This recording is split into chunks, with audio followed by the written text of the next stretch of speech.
Hello and welcome to the channel. तो इस video में हम बात करेंगे निफ्टी 50 की, सेंसेक्स की, फिन निफ्टी की, बैंक निफ्टी की और मिड सेलेक्ट इंडेक्स की।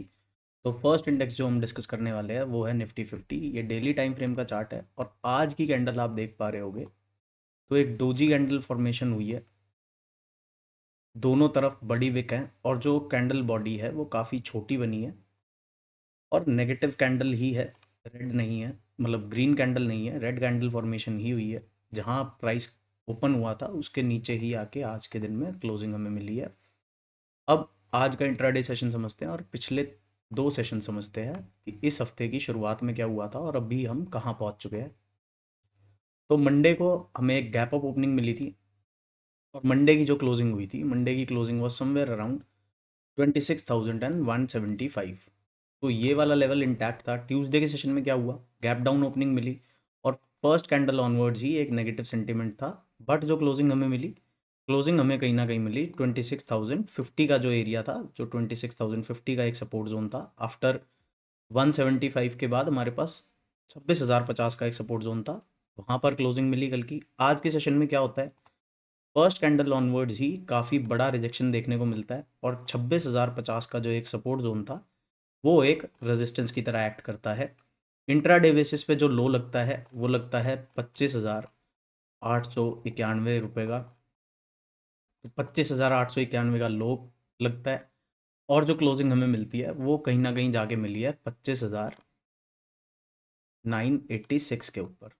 तो अब कल के सेशन के लिए important areas of support and resistance क्या होंगे फॉर निफ्टी 50, उसको डिस्कस कर लेते हैं। तो सबसे पहला जो सपोर्ट एरिया है डाउन साइड में, उसकी हम बात करेंगे।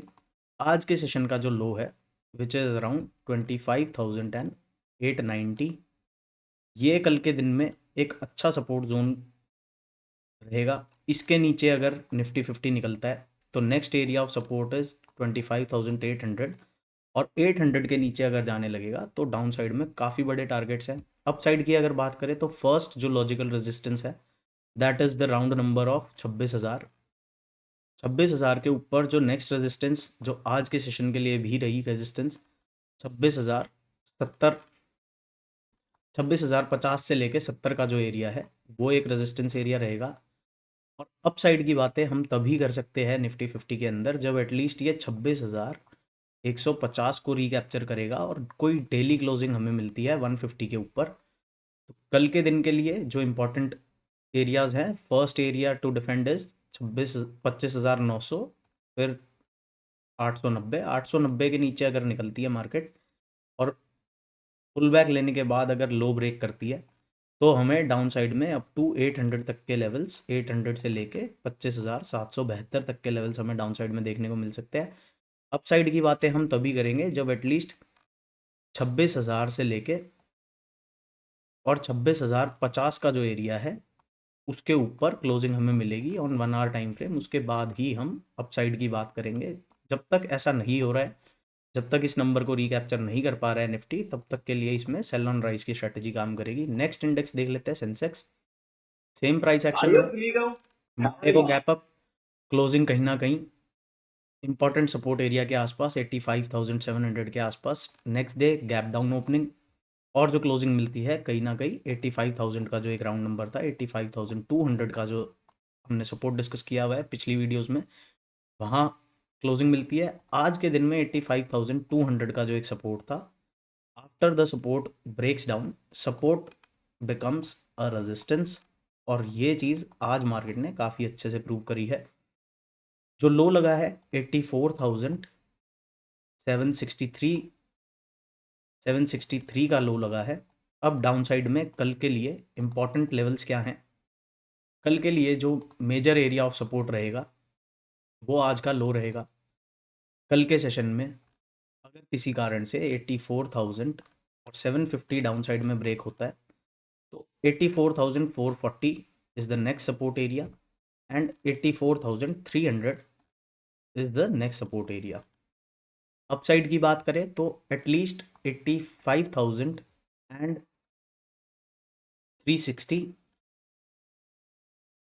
360, 85,360 के ऊपर जब हमें कोई एक अच्छी क्लोजिंग मिल जाएगी उसके बाद हम इसमें अपसाइड की बात करेंगे, और जो अल्टीमेट जो ब्रेकआउट जोन है वो 85,800 का जो एरिया है, इसके ऊपर जिस दिन सेंसेक्स क्लोजिंग देगा उसके बाद ही हम इसमें अपसाइड की बातें कर सकते हैं। नेक्स्ट इंडेक्स समझते हैं फिन निफ्टी। फिन निफ्टी को अगर हम देखें तो इंट्राडे में एक लो बनाया 27,400 के आसपास का, बट जो क्लोजिंग हमें मिली है वो डे हाइज के ऊपर जाके मिली है, तो पॉजिटिव क्लोजिंग बोल सकते हैं यहाँ पर हम। फिन निफ्टी के अंदर हमें एक पॉजिटिव क्लोजिंग मिली है। पिछले 2 सेशंस नेगेटिव थे, आज के दिन में भी फर्स्ट हाफ जो था वो काफ़ी नेगेटिव था, बट 12 बजे ऑनवर्ड्स हमें एक अपसाइड का मोमेंटम देखने को मिला फिन निफ्टी के अंदर, और क्लोजिंग एक अच्छी जगह पर हुई है। यहाँ पर वीकनेस कहाँ आएगी, 27,500 अगर डाउन साइड में ब्रेक हो जाएगा फिन निफ्टी के अंदर, तो हमें एक सेलिंग देखने को मिल सकती है up to the levels of 27,400, उसके बाद 27,374 और 27,320। इन लेवल्स तक 500 का ब्रेकडाउन होने के बाद हम 320 तक का फॉल देख सकते हैं फिन निफ्टी के अंदर, बट 27,500 एक अच्छा सपोर्ट जोन है। अपसाइड की बातें कब करेंगे, अपसाइड के अंदर 27,720 का जो एरिया है, इसके ऊपर जब फिन निफ्टी क्लोजिंग देने लगेगा और अल्टीमेटली जब 27,780, तो ये जो 60 पॉइंट्स है अपसाइड में 720 से लेके 780, यहाँ पर Fin Nifty can stay sideways. अगर हमें इस रेंज का अपसाइड में ब्रेकआउट मिलता है तो हम 28,050 का जो टारगेट एरिया था वहाँ तक फिन निफ्टी को जाता हुआ देख सकते हैं। बट अगर डाउन साइड में 500 के लेवल्स ब्रेक हो जाते हैं तो हम इसको फिर अल्टीमेटली 320 तक भी देखने जा सकते हैं। नेक्स्ट बात कर लेते हैं बैंक निफ्टी की। बैंक निफ्टी के अंदर भी अगर हम बात करें, पहले डेली टाइम फ्रेम को देखेंगे फिर चलेंगे उन लोअर टाइम फ्रेम्स। तो यहाँ पर जो एक डेली टाइम फ्रेम का सपोर्ट था 58,936, आज के दिन में इस सपोर्ट ने काफ़ी अच्छे से काम किया है, और जो सेकंड हाफ के अंदर बाइंग आई है वो इसी एरिया से देखने को मिली है। बैंकिंग सेक्टर के अंदर काफ़ी अच्छा मोमेंटम बना हुआ है पिछले कुछ टाइम से। अब इसकी अगर हम बात करें तो जो आज का जो डे हाई था, आज का डे हाई फर्स्ट आवर में वाज अराउंड 59,350। क्लोजिंग जो हमें मिली है वो 59,348 की मिली है, तो ऑलमोस्ट फ्लैट ट्रेड किया है। 348 की मिली है बैंक निफ्टी में। बैंक निफ्टी में फर्दर अपसाइड का मोमेंटम हम अगर चेज करना चाहते हैं तो इसके लिए हमें एटलीस्ट 59,540 को रिकैप्चर करना पड़ेगा, और अल्टीमेटली जो ये 650 का जो एरिया है इसके ऊपर जब बैंक निफ्टी निकलेगा तो हमें 60,000 से लेके और 60,500 तक के जो एरियाज है वो अपसाइड में देखने को मिल सकते हैं। बट उसके लिए 59,700 रिक्लेम होना काफ़ी इंपॉर्टेंट है। जब तक इस एरिया के नीचे है बैंक निफ्टी, इसके अंदर सेल ऑन राइज की स्ट्रैटेजी चलेगी। मेजर ब्रेकडाउन कब देखने को मिल सकता है, मेजर ब्रेकडाउन एक बार आज के जो लोज हैं 58,900, ये एरियाज अगर डाउन साइड में ब्रेक हो जाते हैं और एक पुल बैक के बाद जब लो ब्रेक होगा तो यहाँ पर हमें काफ़ी तगड़ी सेलिंग देखने को मिल सकती है, जो बैंक निफ्टी को 58,700 तक के लेवल्स तक और अल्टीमेटली 58,500 का जो सपोर्ट एरिया है वहाँ तक ड्रैग कर सकती है। बट इसके लिए 59,000 का जो एक राउंड नंबर है वो डाउन साइड में ब्रेक एंड क्लोज होना काफ़ी इंपॉर्टेंट है। जब वहाँ पर वीकनेस दिखेगी तो ही हम इन टारगेट्स को चेज करेंगे। जब तक अपसाइड में 59,700 नहीं निकल रहा है और डाउन साइड में 59,000 का एरिया नहीं निकल रहा है, ये 700 पॉइंट्स की जो रेंज है, यहाँ पर बैंक निफ्टी साइडवेज भी रह सकता है। सो अकॉर्डिंगली अपने ट्रेड्स को प्लान करना है। मिड सेलेक्ट इंडेक्स की बात कर लेते हैं, पहले डेली टाइम फ्रेम पर चलेंगे। यहाँ पर भी आप देखोगे तो सिंगल डे में ऑलमोस्ट 1% की सेलिंग हमें देखने को मिली है। ये जो कैंडल आपको दिख रही होगी ऑलमोस्ट इसके इक्वल ही नेगेटिव कैंडल हमें मिल चुकी है। तो जो एक ऑप्टिमिज्म था वो पेसिमिज्म में चेंज हो गया है 4 दिनों के मोमेंटम के बाद। जब इस तरीके से रेंज हाइज के पास जाके कैंडल साइड बाय साइड बनती है तो हमें जो रेंज फॉर्मेशन होता है उसके ब्रेकआउट का या ब्रेकडाउन का वेट करना चाहिए और जिस भी डायरेक्शन में प्राइस मूव करता है उस डायरेक्शन में ट्रेड्स को प्लान करना चाहिए। इंट्राडे में समझते हैं कि किस तरीके से मिड सेलेक्ट इंडेक्स ने मूव किया है। पिछले 3 सेशंस अगर आप देखोगे तो मंडे के सेशन में गैप अप ओपनिंग मिलती है बट क्लोजिंग डाउन साइड में ही आके मिलती है। ट्यूसडे के सेशन में भी गैप अप ओपनिंग मिलती है, क्लोजिंग डाउन साइड में आके मिलती है। आज के दिन भी हम गैप अप ओपनिंग ही देख पा रहे हैं बट 14,000 का जो एक साइकोलॉजिकल रेजिस्टेंस एरिया था that prove to be a major resistance for the day.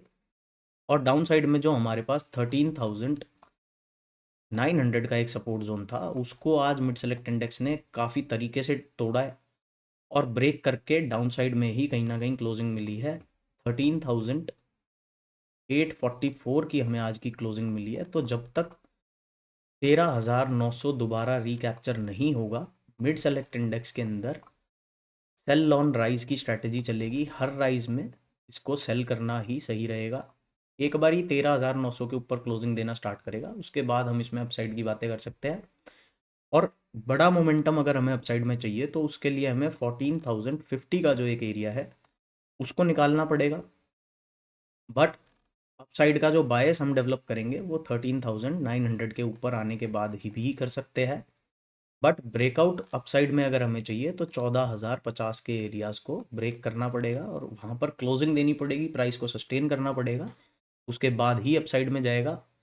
वरना अभी अगर हम डाउन साइड की बातें करें कि कहाँ तक जा सकता है तो एक जो लास्ट सपोर्ट जोन है दैट इज़ अराउंड 13,780।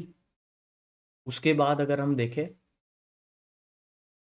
तो 13,580 से लेके और 13,680 के बीच में भी एक सपोर्ट जोन है। यहाँ भी अगर मिड सेलेक्ट इंडेक्स अपने आप को सस्टेन कर पाता है तो भी हमें आने वाले सेशंस में एक अपसाइड का मोमेंटम दिख सकता है। बट जब तक 13,900 अपसाइड में ब्रेक नहीं हो रहा है इसके अंदर हमें सेल साइड के ट्रेड्स को ही प्लान करना है और हर राइज पे हमें सेलिंग प्लान करनी है। तो this is all in this video. मिलते हैं नेक्स्ट वीडियो में। बाय बाय, जय श्री राम।